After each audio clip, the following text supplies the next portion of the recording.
அட வெக்கம் கெட்டவங்களா, இதுக்கு ஏன்டா வெள்ளையும் ஜலியமா சுத்துறீங்க அப்படிங்கிற மாதிரி இருக்கு. இன்னைக்கு நிறைய வகையில நம்முடைய பணங்களை திருடுறதுக்கு திருட்டு பசங்க முயற்சி செஞ்சுக்கிட்டு இருக்காங்க. அதுல ஒண்ணு நல்லா கேளுங்க. நம்ம ஆரம்பத்துல ஏடிஎம் நம்பரை கேட்பான், அப்புறம் பேங்க் அக்கௌண்ட் நம்பரை கேட்பான், நான் மேனேஜர் பேசுறேம்மா, இப்படிலாம் கொஞ்சம் கொஞ்சமா போய் போய் அப்புறம் கொஞ்ச நாளைக்கு முன்னாடி பல விதமான பிரச்சனைகள். உங்க ஓடிபி, உங்க ஆதார் கார்டு சொல்லுங்க. இப்ப என்ன கதை அப்படின்னா, உங்க பிள்ளைக்கு ஸ்காலர்ஷிப் வந்திருக்குங்க, 35,000 25,000 பணம் வந்திருக்கு, நீங்க ஒரு 5,000 அனுப்புனீங்கன்னு சொன்னா 5,000 பேங்க் அக்கௌண்ட்ல இருக்கணும், இருந்துச்சுன்னா தான் அந்த அமௌண்ட் ஏறுங்கிற மாதிரி சொல்லி அது இருக்கிற 5,000 தூக்கிட்டு போயிடுவான். அப்படிங்கிற ஒரு அடிப்படையில் ஒரு குரூப் சுத்திக்கிட்டு இருக்கு. இது ராமநாதபுரம் மாவட்டம் எஸ்பி பட்டணத்துல ஒரு நபருக்கு போன் வந்திருக்கு. இதை இவன் திருட்டு போயதாங்கிறத விளங்கிட்டாரு. விளங்கிக்கிட்டு சைபர் கிரைமுக்கு அடிச்சு பேசுறாரு.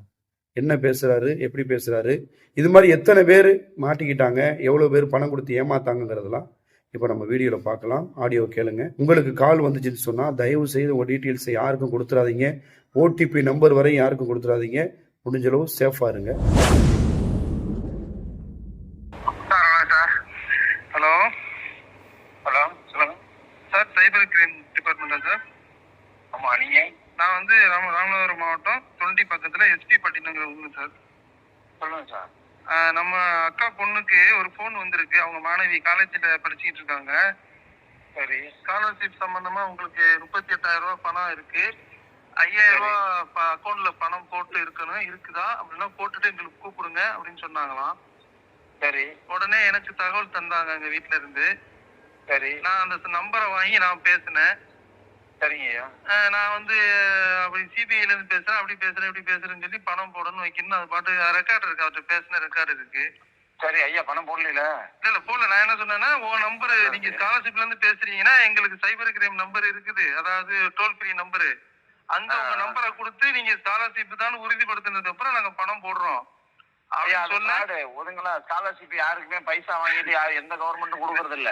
தெரியுது, இருந்தாலே ஒரு உங்களுக்கு நம்ம மாவட்டத்துல இப்படி ஒரு போன் வந்ததுங்கிறது தெரியப்படுத்தணும் இல்லையா? ரைட் ஐயா, இது மாதிரி 76 கம்ப்ளைண்ட் இருக்கு. 76 கம்ப்ளைண்ட்டுமே எப்படின்னா காசு போட்டு விட்டாங்க.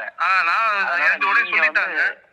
நீங்க அந்த மாதிரி எதுவும் போட்டுறாதீங்க. போடாத வரைக்கும் உண்மையிலே சந்தோஷம். ரொம்ப அவேர்னஸா இருந்திருக்கீங்க. அதனால நீங்க அவனை பிளாக் பண்ணி எங்க ஊர்ல தெரியப்படுத்தணும் அப்படிங்கிறதுக்காகவும் உங்ககிட்டயே அதை ரிஜிஸ்டர் பண்ணணும் அப்படிங்கிறதுக்காக முடிஞ்ச அளவு உங்க ஊர்லயே எல்லார்ட்டையும் சொல்லுங்க. ஏன்னா ஒருத்தருக்கு கால் வந்திருக்குன்னா அடுத்தடுத்து போன் வரும். கண்டிப்பா கண்டிப்பா. சரிங்களா? ஆமா, அந்த ஊர்ல இருக்கிற எல்லா நம்பருக்கும் கூப்பிடுவாங்க. உங்களுக்கு தெரிஞ்சவங்களுக்கும் கொஞ்சம் தயவு செய்து சொல்லுங்க ஐயா. கண்டிப்பா. நான் இதை எதுவும் ரெக்கார்ட் பண்ணா போடலாங்களா? நம்ம பேசிக்கிட்டு மணி லாஸ் இல்ல, மணி லாஸ் இல்ல. இருந்தாலும் ஒரு அவேர்னஸ்க்காக தான் கேட்கிறேன். அந்த அவேர்னஸ்க்காக வேணா அந்த நம்பர்லாம் இருந்தா நான் கொஞ்சம் போட்டு விடுங்க. அவங்க பேசுற நம்பர் உடனே உங்களை ஆடியோ எல்லாத்தையும் போட்டுறோம் உங்களுக்கு. நாங்க பிளாக் பண்ணி விடுறோம். ஆனா நீங்க தயவு செய்து பணம் போட்டுறாதே. உங்க ஊர்ல வேற யாருக்காவது இந்த மாதிரி அழைப்பு வந்தாலும் கொஞ்சம் பணம் போட்டு விட வேணாம்னு சொல்லுங்க. சொல்லிடுறீங்களா? நம்ம பேசின ஒரே இடத்துல போட்டா கூட ஒரு அவேர்னஸ் ஆவாங்களே, போடலாமா, அனுமதி இருக்குதான்னு கண்டிப்பா போட்டு விடுங்க, போட்டு விடுங்க. அதனால ஒண்ணும் இல்ல. நீங்க ஒருத்தவங்க பாதிக்கப்படக்கூடாது அப்படின்னு நினைச்சு நீங்க என்ன செஞ்சாலும் சந்தோஷம், போட்டு விடுங்க. கண்டிப்பா. நன்றி நன்றி. இன்னைக்கு வியாழக்கிழமை 13ஆம் தேதி. இன்னைக்கு மதியானம். நன்றி நன்றி. பணம் இது மட்டும் போட்டு விடுறாரு. சரிங்க சார். நன்றி நன்றி நன்றி. ஓகே.